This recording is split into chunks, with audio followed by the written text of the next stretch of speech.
or die na ang laban ngayon ng TNT Tropang 5G sa PBA Philippine Cup Finals. Ang San Miguel Beermen naman, lasap na ang isa na namang titulo.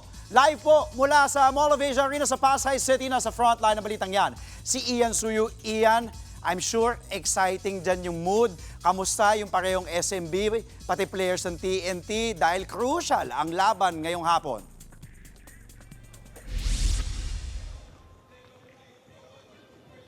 Andre, matapos nga ang 5 umaatikabong laro, nandito na tayo sa dulong parte at exciting na part ng final lap to the Golden Glory ng PBA Philippine Cup Finals sa MOA Arena.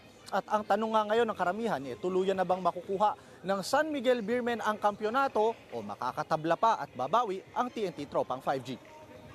Alam mo, masasabi nga natin na naging roller coaster ride itong seryeng ito. Matapos makauna ng TNT, gumanti ang Beermen. At matapos nga ng matabla ang serye sa 2-2, saka na kumuha ng pivotal 3-2 advantage ang San Miguel nang talunin nila ang Tropang 5G noong Game 5 sa score na 96-82.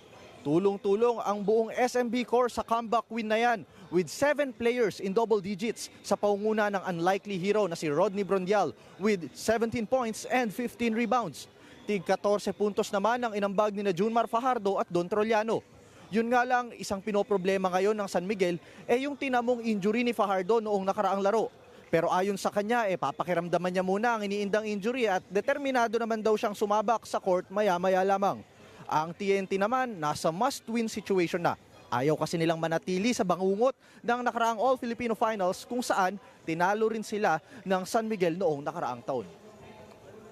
Andre, alam mo, nakausap natin si TNT Bigman Poy Eram at ayon nga sa kanya, isang crucial factor, kailangan ma-regain daw nila yung composure nila dahil yan yung bahagyang nawala at naging dahilan ng kanilang pagkatalo noong Game 5. Kaya abangan natin kung tuluyan na bang tatapusin ng Beermen ang serye o tatabla ang TNT Tropang Giga or Tropang 5G para ma-draw sa 3-3 at magkaroon tayo ng do-or-die Game 7 sa darating na Miyerkules. Yan muna ang latest mula dito sa MOA Arena. Andre?